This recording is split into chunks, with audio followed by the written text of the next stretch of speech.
Unonzani nei mwanangu? Chinonzi Kirizenda. Kirizenda? Wandivhima? Ndakuvhima iyo.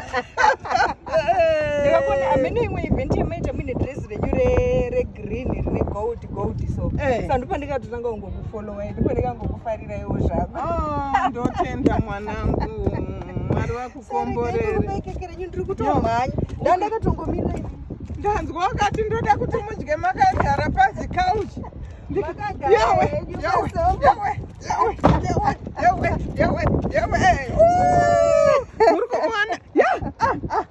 Kuzvakabvadaita green negold zviri padress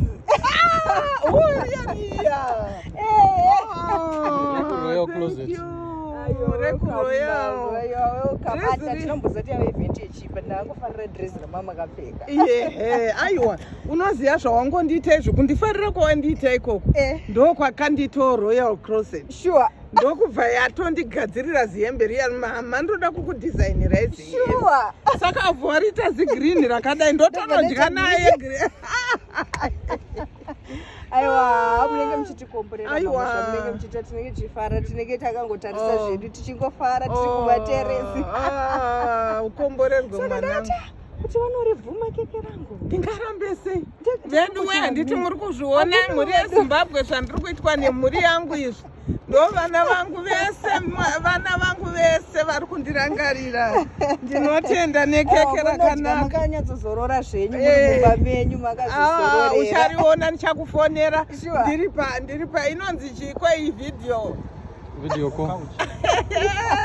Vakagara pakauchi. Saka makeke unoitira kupi? Ndoitira kuStone Ridge Park.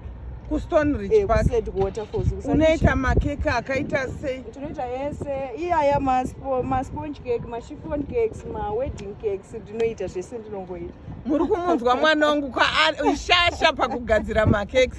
Kana paini vanenge vachida kugadzirwa makekes vanoenda vanokubata panhamba dzipi nhai mwana? Namba dzangu dzebhadhi 0778 052 626 then dzenet 1 0717 28 26 28. Zvese zvavanoda vanhu vanobikirwa. Aiwa. Taurira vanhu kuti unoti makeke nechi. Makeke yayo madesigns akazara. Makeke yayo aiwa kumakeke takadai tikadaira tiri kuona ruoko rwaMwari. Mubatei mwana wangu kani wona.